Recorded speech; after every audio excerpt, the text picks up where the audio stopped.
मित्रहो, आपल्या राज्यात लाडकी बहीण योजनेतील अपात्र लाभार्थ्यांची छाननी करण्यासाठी राज्य सरकारने मोठी मोहीम सुरू केलेली आहे। या योजनेमुळे आपल्या राज्याच्या तिजोरीवर मोठा आर्थिक ताण निर्माण झाल्याने सरकारने आता कठोर निकष लागू केलेले आहेत।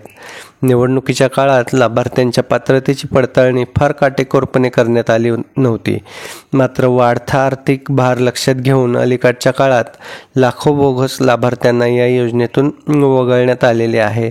आता यासोबतच सरकारने आणखी एक महत्त्वाचा नियम लागू केलेला असून आता या योजनेतील महिला लाभार्थ्यांसोबत त्यांच्या पती किंवा वडिलांचे KYC करणे सक्तीचे करण्यात आलेले आहे।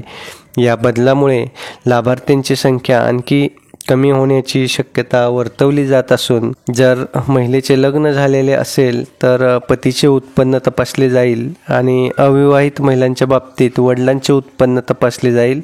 महिला लाभार्थीचे वैयक्तिक उत्पन्न कमी असले तरी कुटुंबाचे एकूण उत्पन्न 2.5 लाख रुपयांपेक्षा जास्त असल्यास संबंधित महिलेला योजनेसाठी अपात्र ठरवले जाणार आहे। याआधी फक्त महिलांचे उत्पन्न तपासले जात होते। बहुतांश महिला गृहिणी असल्याने त्यांचे वैयक्तिक उत्पन्न 2.5 लाखांच्या मर्यादेपेक्षा कमी असल्याचे आढळले। मात्र अनेक कुटुंबांचे मिळून उत्पन्न या मर्यादेपेक्षा जास्त असल्याचे लक्षात आल्याने सरकारने आता पती किंवा वडिलांची KYC अनिवार्य केलेली आहे।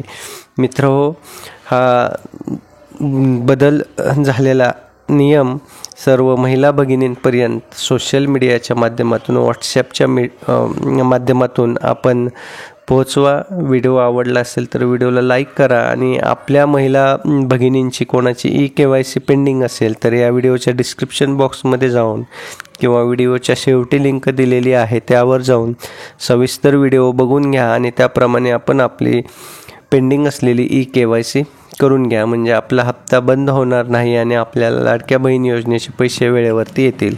धन्यवाद।